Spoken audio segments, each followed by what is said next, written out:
I'm Brad from Woodbury Lodge and Tenor Camp in Amakhala. It's been to Dwayne. I'm the reserve manager of Amakhala Game Reserve. Thanks for kicking in. We just want to thank Roger from the Expedition Project for giving us this chance and time to chat to you guys.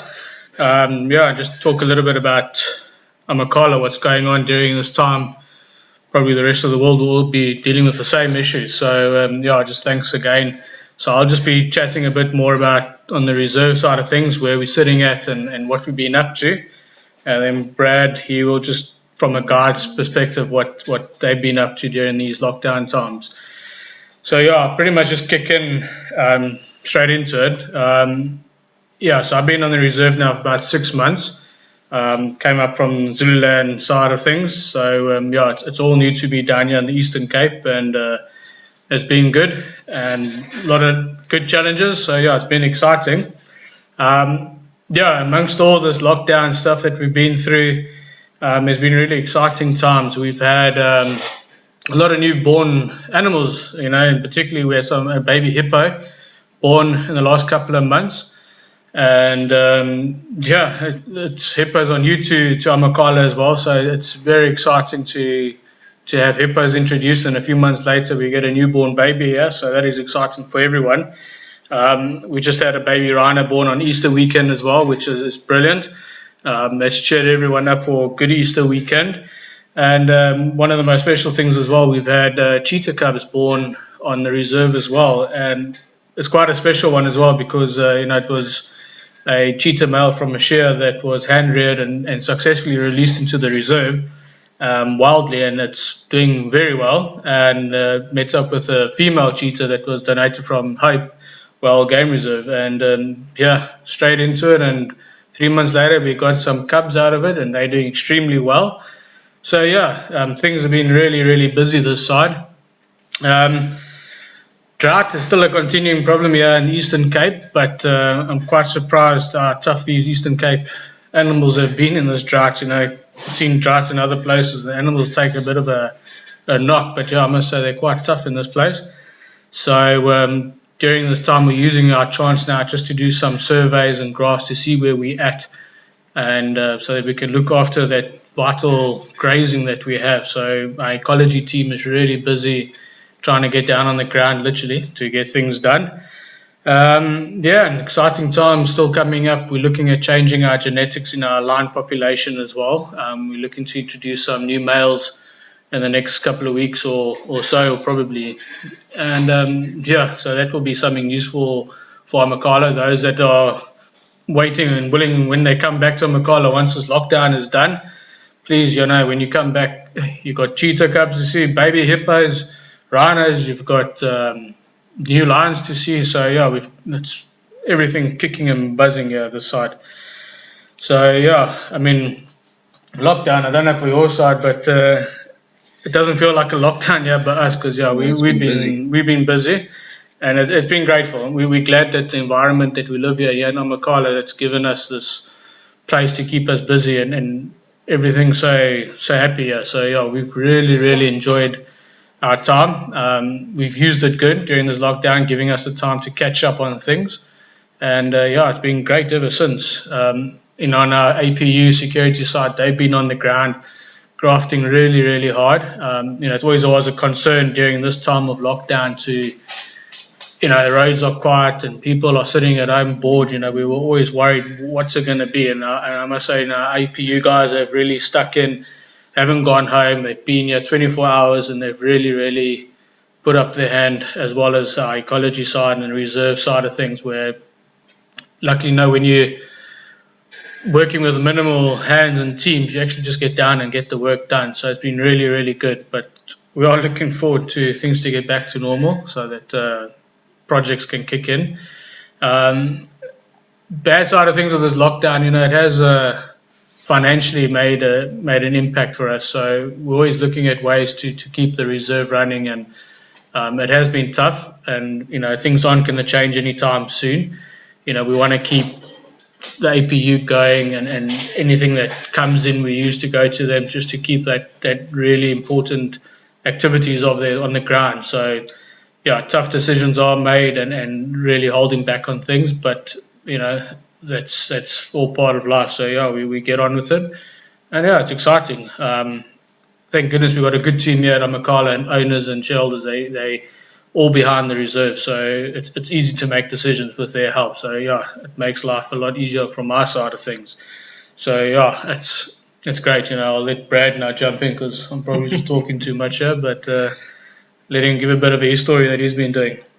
Yeah, so I've just been very fortunate that I was actually locked down here on the reserve and not in town. And what we've been doing is digital safaris to continue sharing what's going on out here with everyone. And you'll find them on the Amakhala social media pages, the Woodbury Lodge and Tenor Camp social media pages. We just try to do a couple of clips every day of what we're finding, sharing a bit of info with everyone. So what you're missing when you could have been here, you can still see a bit of while you're at home. And hopefully everyone else will still, or you'll still be able to come and see it for yourselves when lockdown is finished. But yeah, it's been keeping us busy. Out in the morning and the afternoon on most days, been doing a lot of walking, trying to get things as well for everyone, some videos, and trying to give or send the safari to you guys at home, which is not always easy, but very different. Something we've never done before, but seems to be going all right. Yeah, I mean, you can see it's night time now, so we still got a bit of work to do. Things haven't been done yet. I think Brad's just been out doing some more social media stuff out there, and I think he had a good elephant sighting on the way back. Yeah, an exciting one. Yeah. So yeah, I mean, things are still going, and animals are keeping us busy on the boundaries and stuff with giraffes and that. So yeah, and that's what I said earlier on. It's fortunate that we have this lovely place to work in, and it just keeps us occupied in a good way. I don't know what else to talk about. Yeah, so I don't know. Well, what we'll do is, I mean, if there's any questions coming up and stuff, we'd gladly answer some of them for you. So yeah, if anyone has a couple of questions, yeah, just send them through. Don't know where you see pictures.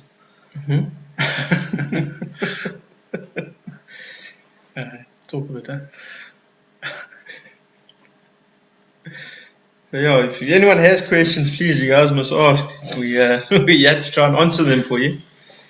But yeah, if you're interested in those digital safaris and you have questions or anything you want to see, you want us to show you, you must follow them, send us messages, send us emails, comment on social media, wherever that you can, and we'll try find that for you so that you guys can see it.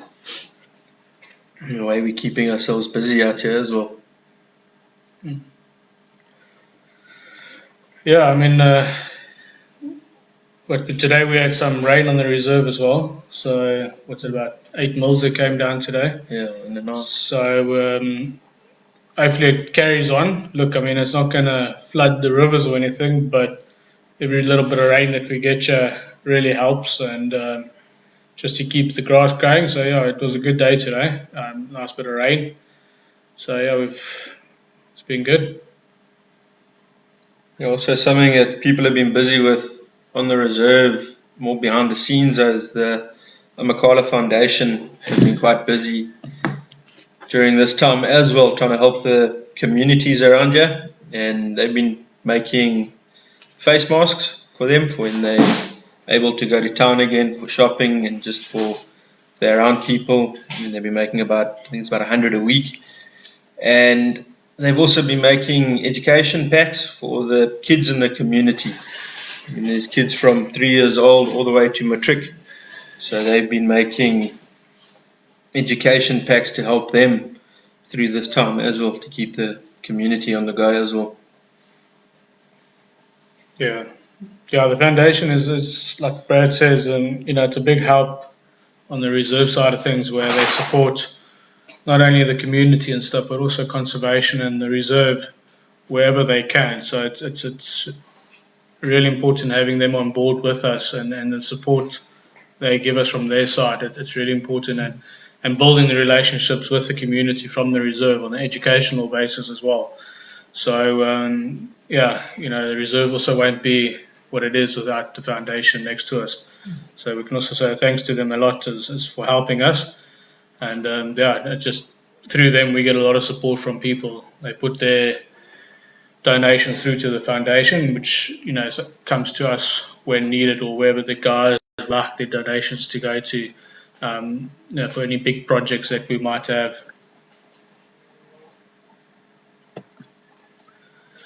Are there questions for us? No. People talking on Facebook.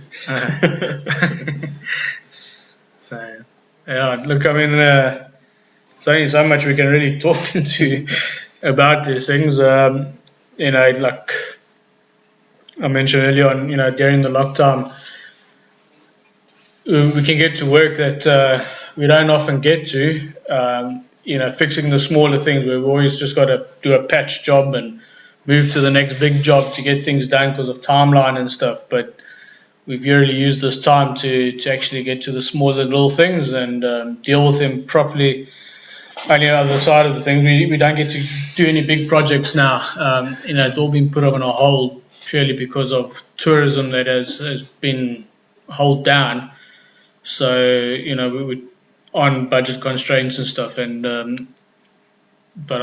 So big projects we just can't deal with, but we also try and make sure when tourism comes back that everything is as normal as it was. And like I said, with all these babies that have been born, I think they don't know what's going on. They're just carrying on as normal. So It's a good thing when people come back, they can have a good time. All the animals that we've been seeing the last couple of weeks, they all just seem to be carrying on as normal. It's like nothing's affected them. In the beginning it was a big question, is their behavior maybe going to change? Are they going to react differently? But they seem to be going on exactly how they used to. Also, with all the spare time that everyone's got at the moment, a good thing that I've seen a lot of our guides have been doing is also trying to better themselves on the guiding side with us. They've been trying to better qualifications. They've been trying to just improve their overall general knowledge as well, to give you all a better experience when you guys are able to come back to us here one day and see us again. I just see a couple of questions coming through. I had to work on my phone, so we'll just cast our eyes to the side just so we can just answer some of the questions. And Brad, I think you can answer have you noticed any change of bird life during the lockdown with no game drives and minimal activities? No, bird life doesn't seem to have changed. Everything seems to be going pretty much how it normally was. No, not much of a big difference in the bird life that we've really seen. It's just sticking around. We've been seeing a good couple of black storks, so we saw some more today, which is quite nice. You don't see them too regularly. So there's been one or two different ones, but it seems to be good. I think Graham would. Any plans for attracting guests back to the reserve after lockdown? Well, hopefully those babies that I mentioned is going to attract a few people back. Look, we've got ideas, and the marketing side of Amakhala is really great, and they've definitely got some things up their sleeve to attract them back. We didn't try our best not to cancel any bookings that were in for lodges and stuff where they've all provisionally rebooked their stuff. So we're hoping that those guests just don't cancel, because as soon as that ban's lifted, things are open. But definitely we'll be adding in different things probably to attract it again while they slowly lift the lockdown. There are definitely plans coming up soon on how we will attract those guests pretty back quickly. But I'm hoping that the people that are out there either being here or are coming, just to let you know, nothing's changed. It's only gotten better. Well, the digital safaris is a question there from Debbie. It's my sister. To see if they're going to be coming on Facebook as well. We'll see what we can do and try get some on there. And then, I don't know if you want to answer that one, but yeah. So going back to the little baby rhino that we had, so one of the questions is the more publicity through Holly and Scope. So just those that don't know, Scope is one of the older rhinos. It's about 3 years now, before my time. But younger than 3. Just under 3 years old, and he was actually named after Peter Schofield from the morning show. And morning? I think so, yeah. And anyway, but then obviously his co-host is named Holly. So Holly was just born on Easter weekend, and she's been named after her. And yeah, we got a post the other day. It's just over 6 million people that are following that particular post. So yeah, it's been a really good publicity on that. And the great thing, it's a female rhino, so that's always good, eh? Always helps. What's been your best sighting in lockdown? Best sighting during lockdown? I think one morning we went out to go find the coalition, 2 cheetah brothers that we've got here. And we found them lying on a nice big open flat area, and we were sitting watching them, and then in the distance we noticed a lioness down there. And she then also noticed the cheetah and started making her way to them. But it was interesting to see how far off those cheetah noticed that lion, and they probably stayed 500-600 meters ahead of that lioness the whole time until the lion lost interest. But we had an awesome sighting with the cheetahs that morning. They came and drank out of the puddles because we had rained the night before. There was a big puddle in the road. They came and drank out of there. They spent about 10 minutes around that puddle, and then they just walked across the flats towards us. And we had a great time with them. Probably spent close to about 2.5 hours with them, and they were walking around and stalking animals and drinking out of puddles next to us, and it was really good. It was a nice one. Yeah, I must say probably the best so far is the leopard. Yeah, and it's also the most elusive. Yeah, definitely the most elusive. Most elusive one is the leopard. So yeah, that leopard was released about a month and a half to 2 months ago, and it's a young male, and he's been doing brilliant. And he's, it was when the guests here before lockdown, they started getting sightings. Brad was actually the first one with guests to see the leopard, and 3-4 meters, if not, very chilled. So it's been really, really good sightings with that leopard.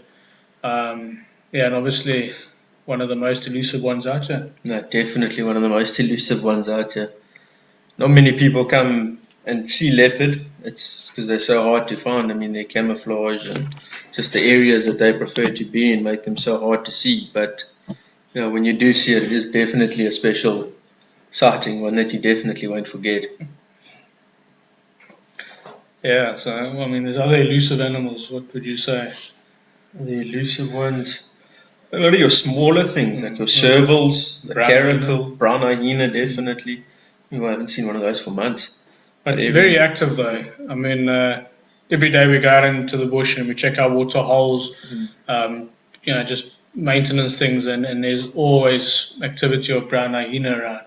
Yeah, we found a couple of dens as well now. So I think, when the tourists come back, I think in the night drives, chances are getting more increasing to see brown hyena. Yeah, especially now in winter with it being a lot cooler. I've always had the most success during that time when we've seen them. It's been around there. Do you miss having guests? Definitely. Definitely. You keep us so busy in mornings and day and night and all hours of the day. But we're definitely missing having the guests here. Can't wait for them to get back. What is the thing you miss most about having them? Just the meeting all the new people. You always, every couple of days you're changing over, you're getting a new set of guests and meeting new people from all around the world every time. That's probably one of the best things. A lot of interesting people, which is really good. Yeah, and it's good that, the guests that come to game reserves, they enjoy conservation. So it's, it's always good having those sort of guests. All the guests that come here, it's what they want. So, Look, yeah, I don't really interact too much with the guests. On my side of things, I'm all behind the scenes and that, but every now and again we do pass them by or they get involved with either rhino dartings or whatever the case may be. Guests do get involved from the lodges to support and stuff, and yeah, just their enthusiasm keeps us going on behind the scenes as well. So we do miss that interactive, No, we definitely. get tired with each other, yeah.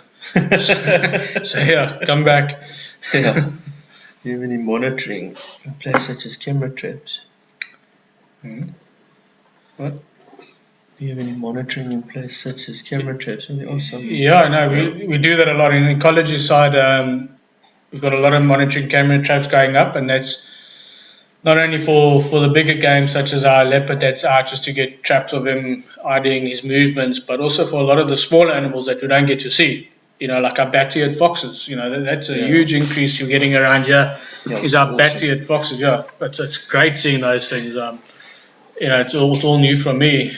So that's one of the good things about Amakhala. You get to see these other things that we don't get to see anywhere else. And yeah, everywhere. So that gives us good examples. We like seeing those things that come out of them, and the animals love the camera traps. They like biting them and breaking them. So yeah, no, they enjoy it. Aerial. Yeah, she swallowed an aerial. So yeah, no, they're enjoying it as well. So yeah, we do definitely have camera traps out there. Graham would tell us more about a typical day and what time you guys are up and about. So with what I'm doing with the digital safaris, at the moment been going very more or weather dependent. It's going to be a hot day. We've been getting up and going out earlier to try to get the best movements of the animals and try to get you guys the best footage. So getting up at about 6 a.m., cup of coffee, and then heading off shortly after that. Come back after 3-4 hours, have some breakfast, edit the videos and photos that we've done, and try to get that sent off. And sometimes head out in the afternoon. Also been checking up on the lodges that we have just to see that they're not getting damaged by animals. So doing a bit of that in the day. And then also taking a bit of time to relax because we don't often get a lot of time to relax when we're very busy and have a lot of guests here. You're normally busy from the time you open your eyes till you close them at night. So I'm also enjoying a little bit of relaxing time. Yeah, I'm a bit easier than that. I've got kids, so yeah, I'm up early every day. So come the weekend, we send them to bed a bit later so that I can have a bit of a lie-in. No, I wish. But it's always early mornings, all days, late evenings, sometimes early evenings. So it really depends. But it's on the reserve side of things, it all depends what we're doing. I mean, if we're having to dart animals or move, or in any case, it's as early as possible. It's cool weather, and then after that, a straight office work, get things done, sort out things, and then come early evening back out monitoring, moving when the animals are moving again. During the day of the time they're sleeping, we catch up on paperwork, and then so it varies, but. Typical day could be office hours on the reserve side of things as well. And then if you guys weren't doing what you are doing, what other job would you do? Nothing. I don't know. Yeah, it's a good question. I've never really thought of that because I still speak to my schoolmates and I'm the only one that's actually doing what I said I was going to be doing. So I haven't really thought. I'd probably be. I don't know what I'd be doing. Yeah, no, I haven't, to be honest. Yeah, I'd be doing something in conservation probably. Where, I've also worked my way up in conservation. I've done guiding, I've been field ranger, reserve manager as well. So it's all been part of my upbringing. So, but if I really had to get away out the bush, it would be something on the coast. I think definitely within the ocean. So nature is pretty much it. What has been your closest? Well, how much time have we got for that one? What has been your closest or scariest encounter with a wild animal? There's been a few close ones. I don't know about scary. They're all scary. They're all big and scary.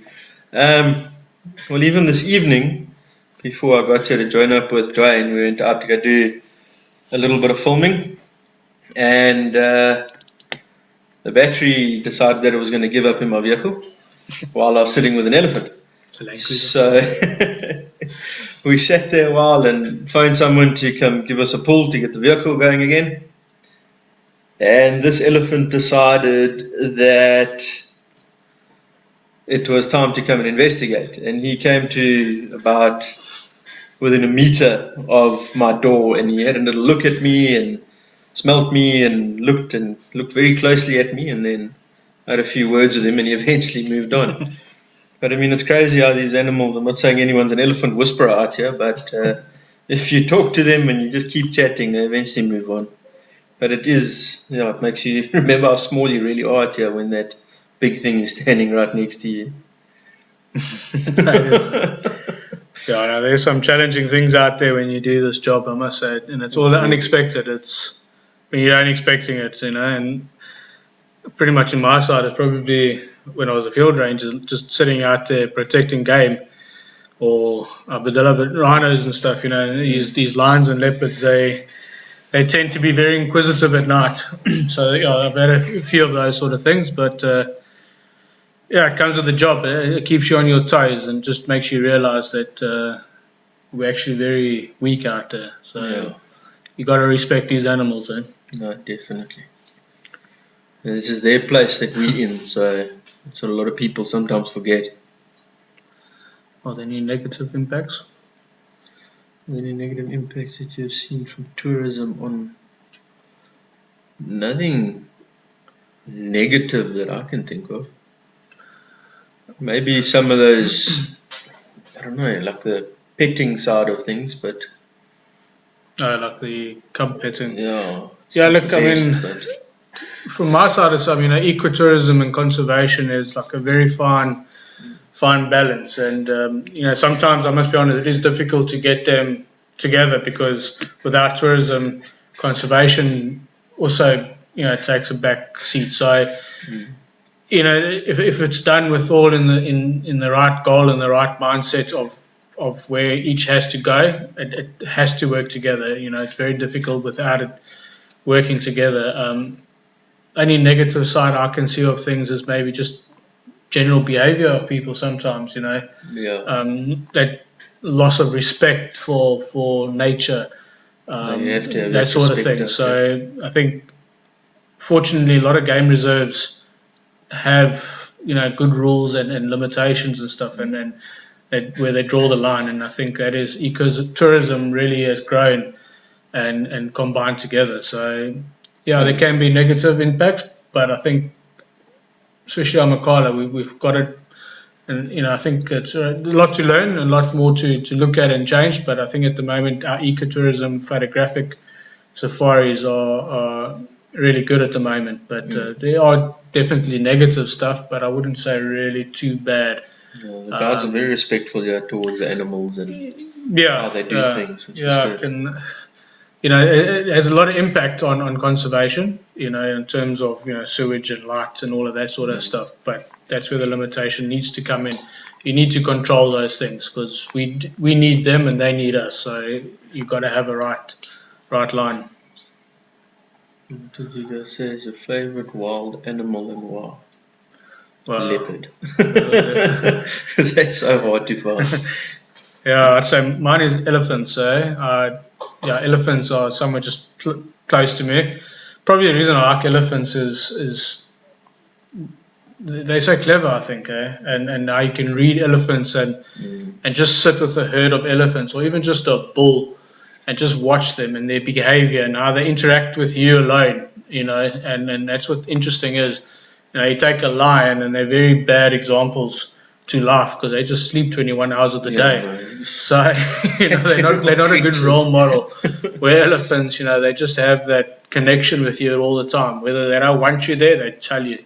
And, just watching a breeding herd, it's awesome. I can do it all day if I had to. So, that's my favorite animal, though. Just like things running away.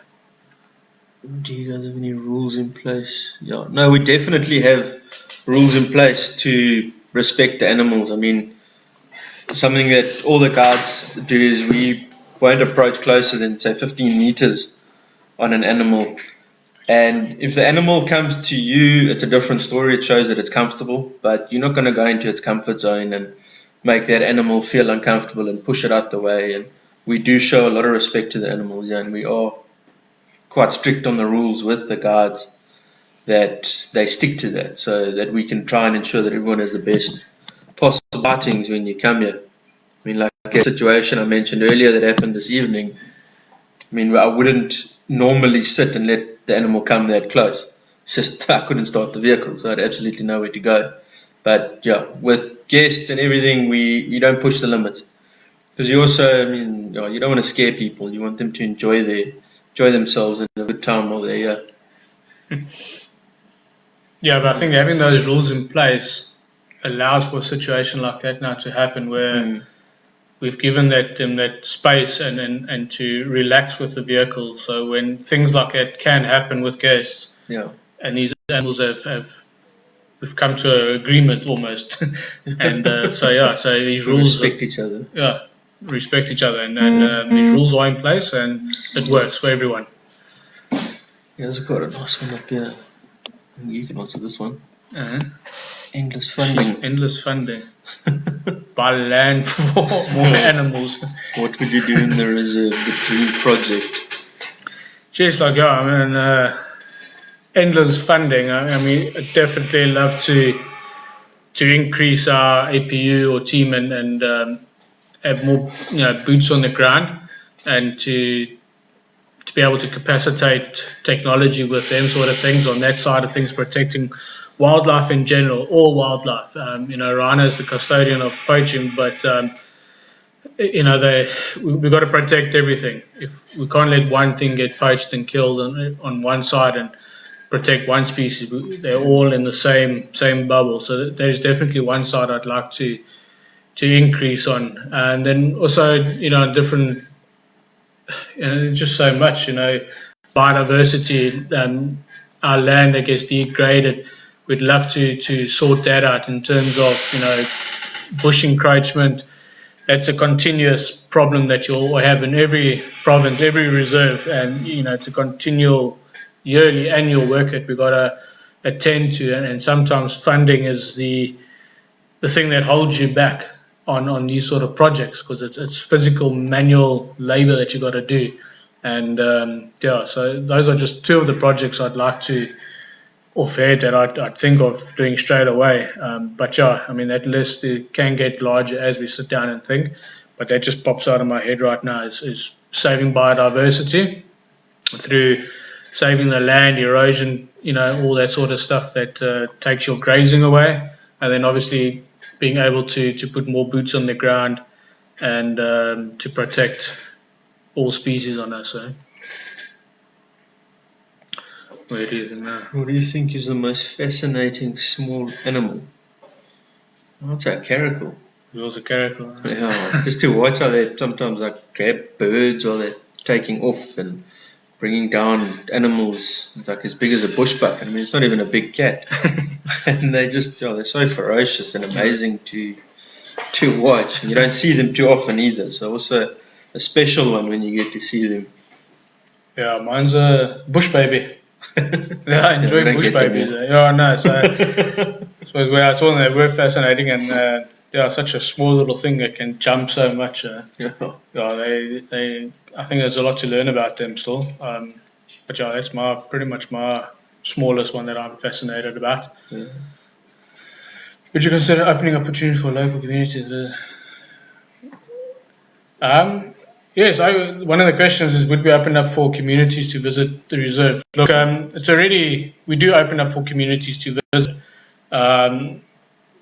post-lockdown. So we do have our foundation brings in our local communities for game drives. We've got a big truck that they sit down and guys like Brad and them take them out on the reserve. But I think, with this opportunity where only can travel within provinces, I don't know what the next level will be, but it definitely opens up that to do it more, to get those schools that we haven't got into, or those we only do once or twice a year. Maybe this will be the chance to do it more. It's always a possibility. I mean, Do you have a favourite other reserve in SA? I like the Kalahari. I would say, but I haven't been there, so I can't say I like it. There. Oh, So, Kalahari's great. yeah, I don't know. Different. No, it is. Look, I must say, I do enjoy the Kruger. Privileged to work there. I do, the low felt up north is nice. I'd say anywhere in the Kruger, really, Greater Kruger is my next step. Baluli in the Kruger is also awesome. Yeah. So, the Kruger area, my folks live up there, so yeah, I enjoy that place. Is Brett still? Brett left end of last year, beginning of this year. They've moved on. Not sure where he's gone, but he's not on Amakhala anymore. That is something you do see in this industry, though. Guys do move around quite a lot because they like to expand their knowledge and go learn new reserves, and especially in different provinces and areas. Every place is different and unique, so it is one thing that guards do move around a lot. But yeah, no, Brett was great, but he's not here anymore, unfortunately. Yeah.